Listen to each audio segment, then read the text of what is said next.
1999 year in review continues with Road Wild 1999. Yeah, I finally, I said I'm going to finish 1999, and I'm going to fucking do it. I'm going to fucking do it. Even though it's been 7 days since I did Fully Loaded, yeah, I'm going to fucking do it. This show is really bad. I really wish I didn't watch this garbage show, though. This show's bad. This might be a quick review because there's nothing really much to say. It's every match here is really bad and not much to talk about. There is, however, one great match, and I will talk about a little bit later on. So, let's get to it. Billy Kidman, Eddie Guerrero, and Rey Mysterio Jr. defeated Insane Clown Posse and Vampiro in a tag team match. This match is not bad. It's almost good, and there's some okay spots. Raven interferes, and Billy Kidman, Eddie Guerrero, and Rey Mysterio pick up the victory. It's half decent of a match, and it's really not much to talk about. It's not really anything I could talk about. Really. There's nothing noteworthy to talk about. It's semi-good, but it's semi-okay, but again, not much to talk about. Next, Harlem Heat defeats the Jersey Triad members Bam Bam Bigelow and Canyon. This should have been good, but it wasn't good. It wasn't good. The tag team titles was on the line here, and Harlem Heat becomes the tag team champions, and it wasn't really much to talk about. 1 star, 2 out of 10. It was bad. It was really bad. But again, not a whole lot to talk about. Not much is said. Not much to talk about. Again. Dean Malenko, Perry Saturn, Shane Douglas defeats the West Texas Rednecks. Again, you think this should be good. Perry Saturn has had a lot of good matches here. Staying with Malenko. But this match is... This match, as the West Texas Rednecks would say, rap is crap. This match is crap. Half of a star, 1 out of 10. Very, very bad match. Should have been good, and it wasn't. Buff Bagwell then defeats Ernest the Cat Miller. And I really don't understand why Buff Bagwell is in a match. It doesn't make sense. He beats Roddy Piper in a boxing match. And now that doesn't make sense, though. It doesn't make sense. Backstage, Buff Bagwell was bitching and moaning, apparently, about the finish. Whatever the fuck it's supposed to be. Anyways, whether the fuck the finish is, again, he should have been crying about something else. Maybe being a better match, because this match was awful. Awful. 0 out of 10. Horrible, godforsaken match. Then we get to match of the night. And, of course, it's really no fucking surprise. Chris Benoit defeats Diamond Dallas Page for the United States Championship. It's about fucking time to do something right with Chris Benoit. It's about fucking time. Because, once again, he has another really damn good match. This was a really good to great match. 7.5 out of 10 is what I give it. Watch it. It's, again, one of the best matches WCW ever put on in 1999. A 7.5 out of 10. And again, really no surprise. Next up, Psycho Sid defeats Sting. 1999 was a year Sting was being embarrassed. Honestly, in my opinion, he gets attacked by dogs. He's in a really stupid match. He's in a stupid tag team match at Bash to the Beach. It didn't make fucking sense. And then later on, he turns heel. Why? Fucking why? Later on, he would turn heel. It's just really fucking stupid. Why would you turn Sting heel? I'll talk about that later on, as it really pissed me off. 3 out of 10. Psycho Sid comes back at Bash to the Beach. And you haven't seen him because he was in WWF, but he was released because he attacked Arn Anderson in a hotel room with scissors. That's the story, and that's what, yeah. So why did you have someone come back after attacking Arn Anderson with scissors and then beat Sting? Fucking stupid. This company's going to hell, and you just know it. I mean, hindsight's 20/20. Of course, you know it now, but I'm pretty sure if you watch this show, you have to know.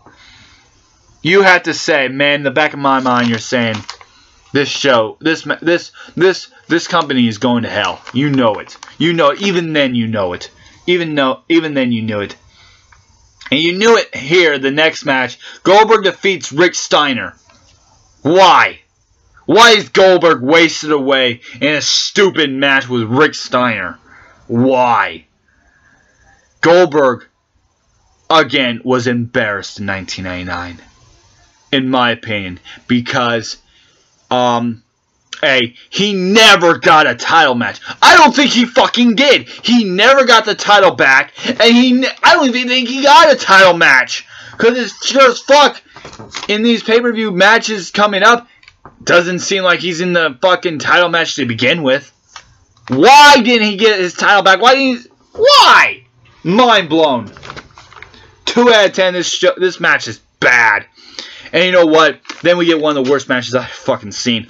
I can't believe I fucking saw this. I can't believe it's on the card. I can't even believe it was thought of.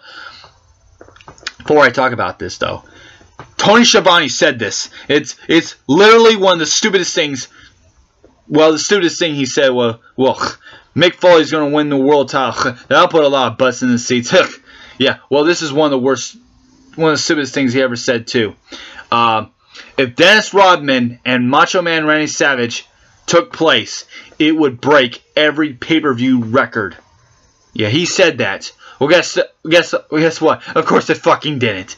Next up is Macho Man defeating Dennis Rodman. Dennis Rodman. This match is fucking crap. First off, Macho Man gets thrown in a porta potty. And then he has to use weapons and interference from the fucking valets to beat Dennis Rodman. Yes, he has to use weapons and interference to beat Dennis fucking Rodman. Dud. Oh my god. And then finally, the main event, a retirement match for the WCW World Heavyweight title. Hulk Hogan defeats Kevin Nash. This match was fucking shit. And in the middle of it, Hogan no-sells a jackknife from Kevin Nash.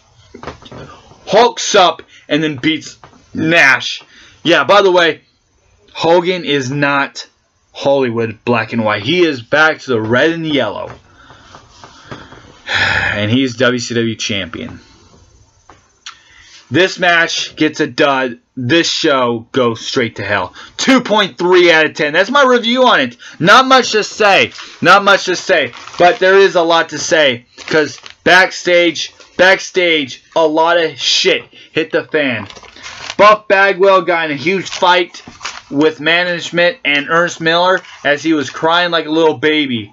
Crying about how he had to face Ernest Miller and he didn't like the ending to his match. I guess he was supposed to lose, which still doesn't make sense.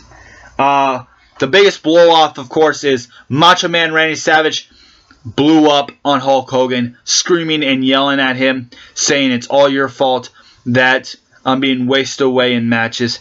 And you know what? He has the right. I mean, seriously, he has a good point here. Because Hulk Hogan was, you know, he had a creative control card. He had a right to do whatever he wanted.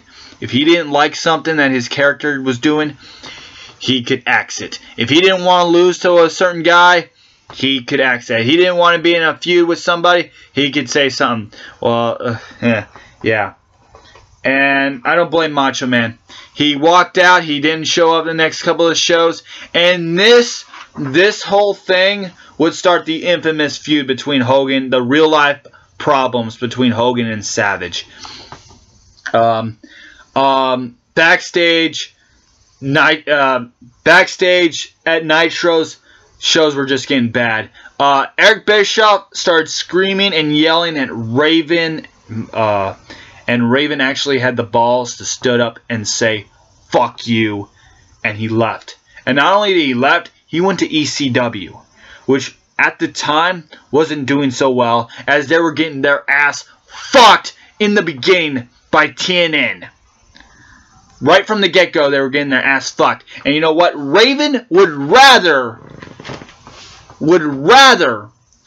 wrestle in a company that he knows damn well is bouncing checks left and right. He would wrestle in a company that's bouncing checks than take a 6-figure salary and be tormented and not be happy whatsoever. And I applaud Raven for that. Money doesn't buy happiness. And in Raven's eyes, I agree. Money doesn't buy happiness. And WCW had a lot of problems. And again, Road Wild was a lot of problems. 2.3 out of 10. It was just a run-in-the-mill, bad, terrible show. And the weeks leading up to Fall Brawl, which is the next WCW pay-per-view I will talk about, things just get worse and worse. In fact, the ending segment of the April 23rd Nitro had the lowest rating of all time. Of course, that was the segment of Kiss, the live Kiss concert that debuted the Kiss Demon. So we have a lot to talk about come Fall Brawl. Anyways, that's my review of Road Wild 1999. A really boring show, a really bad show too. And I'll catch you next time with Fall Brawl and Unforgiven. 1999 doesn't get any better than this.